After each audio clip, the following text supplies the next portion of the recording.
umabot sa personality season at okasyon. Bumida sa unang Hair Revolution sa London. At Pacman nakipagkulitan sa Men in Blazers. Yan at iba pa mga ulat sa pagbabalik ng Balitang Global.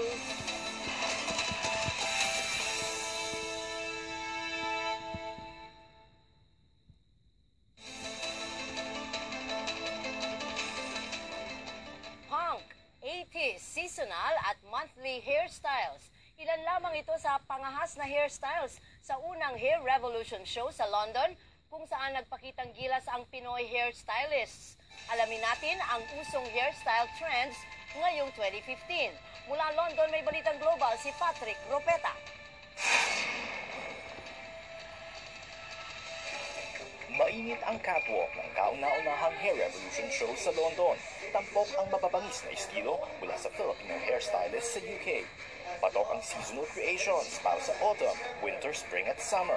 At hairstyles para sa bawat buwan mula Enero hanggang Disyembre. Pinagkaguluhan din ang classic men's style, makukulay na estilo ng punk at 80s era at magagarang bridal designs. Mayroon ding live demonstrations mula sa stylists galing Pilipinas, Portugal at Brazil. It just deals with different ages, different status in life. Hindi nagpapahuli sa estilo ang mga Pilipino sa London, kaya naman sold out ang hair show sa ballroom ng Marriott Hotel Maida Vale na dinumog ng mahigit 300 manonood. Talaga nakikipagsabayan sa passion ng mga Pilipino. Hindi lang sa damit, sa buhok din. Payo ng hairstylist sa mga usong estilo ngayong 2015. I would like to say, makita po yung mga ladies actually to have their pixie, shortcut. 70s, kasi binabalik ang 70s ngayon talaga.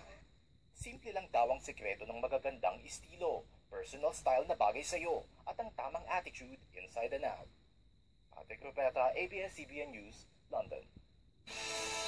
Nakipagkulitan din si Manny Pacquiao sa sportscasters na sina Rog at Davo na tinatawag na Men in Blazers. Dumaan si Pacman sa kanilang panic room sa New York nitong isang linggo at hiningan nila ang boxing champ ng special message. Pumere ang buo nilang interview sa NBC Sports Radio at NBCSports.com. Hindi nakakaintindi kaya pwede natin silang ibinta.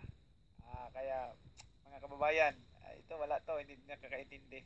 So, that's funny. That's Thank extremely you. moving. Yes, We're yes. moved. Yeah, Thanks so much. Okay, thank Manny. you. We like Thank that. you. Ano raw? Nagtagalog si Manny. Oo, hindi naintindihan ng mga sportscasters. Pero yung nakita ko sa YouTube, yung yung Scottish accent siya. Oo. Sabi niya, ano nga, ikaw, marunong kang gumaya. I'm from, I'm from Scotland. Yung, Pero, walang nagawa yung mga sportscaster. Tumawa na lang sila ng tumawa. Oo. Pero nakita mo ba yung mga hairstyles? Alin doon ang angkop sa'yo sa palagay mo? Palagay ko yung, puro 80s lang yun eh. Lipas na ng panahon yun eh. Hindi nga, binabalik nga eh. Nagtuturo ba? Oo, ang sabi nga nung isa, na hairstylist, ang binabalik daw ang 70s. 70s? Oo, magulat kaya ang TV Patrol. Kung isang araw mag-report ako kay Kabayan, naka-punk hairstyle ako. Ayun, 80s.